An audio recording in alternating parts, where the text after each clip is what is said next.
শুভ দুপুর।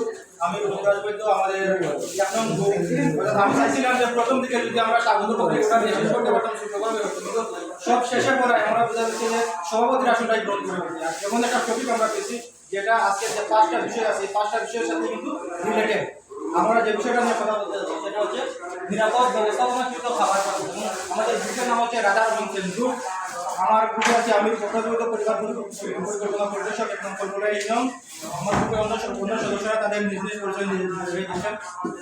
আমি প্রণব জোবরা, সিএসসিপি কম্পালিয়া ক্লিনিক কম্পালিয়া ইউনিয়ন সিএসসিপি প্যারাগল কমিউনিটি ক্লিনিক কলকাতা ইউনিয়ন। ধন্যবাদ আমার গ্রুপের সদস্যদের এবং কৃতজ্ঞতা স্বীকার করছি আমাদের প্রশিক্ষণার্থী এবং প্রশিক্ষকদের কাছে যে এত কষ্ট করে এই শীতের সময় এসে আমাদের শেষ মুহূর্তে যে এই গ্রুপ উপস্থাপনা শোনার জন্য। কিছুক্ষণ পূর্বে প্রথম যে গ্রুপটা 5 নম্বর গ্রুপটা প্রথমে আসছিল যে মাসিকের স্বাস্থ্যবিধি, তারপর শিশুদের ওয়াশ ব্যবস্থাপনা, হাতের হাইজিন, নিরাপদ ব্যবস্থাপনা, স্যানিটেশন, প্রত্যেকটা জিনিসের সাথে আমাদের এই জিনিসটা কিন্তু রিলেটেড। যদি আমরা শিশুর ওয়াশ ব্যবস্থাপনা নিয়ে কথা বলতে চাই, জিওফেজি যে জিনিসটা কারণে অকারণে জ্ঞাতসারে বা অজ্ঞাতসারে যদি কোনো শিশু মাটি খেয়ে তখন বিভিন্ন অংশের রোগে ভুগে, সেই জিনিসটাকে জিওফেজি বলে।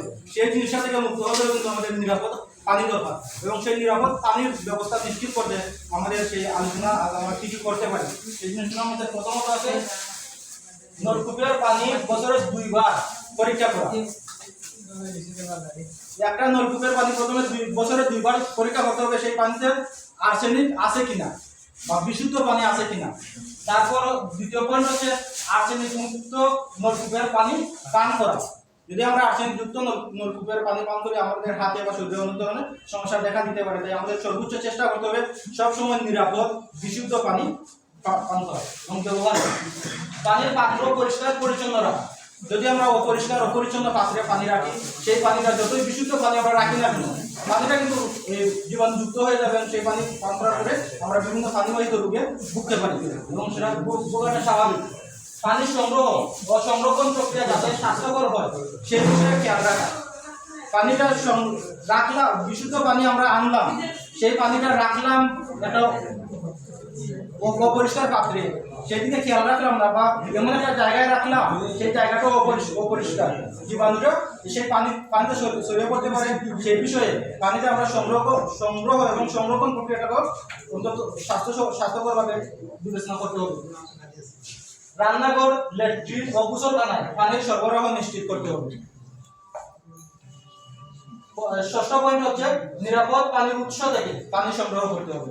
আমরা যদি পানির উৎসটা নিরাপদ না হয়, আমরা খালে বিলের পানি যদি সংগ্রহ করি, সেই পানি দিয়ে যদি যে আগে বললাম হাইজিন বা শিশুর ওয়াশ ব্যবস্থাপনা, একটা শিশুকে যদি আমরা বিশুদ্ধ পানি দিয়ে না গোসল করাই বা পরিষ্কার না করাই, মাসিকের পর সেই পানিটা যদি আমরা খাল বিলের অপরিষ্কার পরিচ্ছন্ন পানি ব্যবহার করি বা নিরাপদ স্যানিটেশনের সময় বা ল্যাট্রিন ব্যবহারের পর যদি আমরা নিরাপদ বিশুদ্ধ পানি ব্যবহার না করি, সেই সময় কিন্তু আমাদের অনেক রোগে ভুগতে হবে। তাই আমাদের সর্বোচ্চ চেষ্টা করতে হবে সব সময় এই 5টা টপিকের পাশাপাশি 4টা টপিকের পাশাপাশি আমাদের যে টপিকটা আছে আপনারা আপনাদের নিজেদেরটা পড়তে পারবেন, সমস্যা নেই। কিন্তু আপনাদের কাজ হচ্ছে আপনাদের 4টার পাশাপাশি নিজেদের পাশাপাশি আমাদের এই টপিকটা নিয়ে আলোচনা করা। ধন্যবাদ সবাইকে।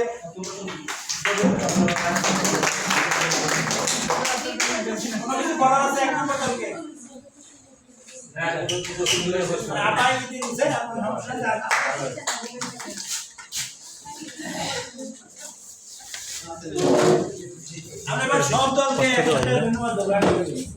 ঠিক আছে, বসেন বসেন।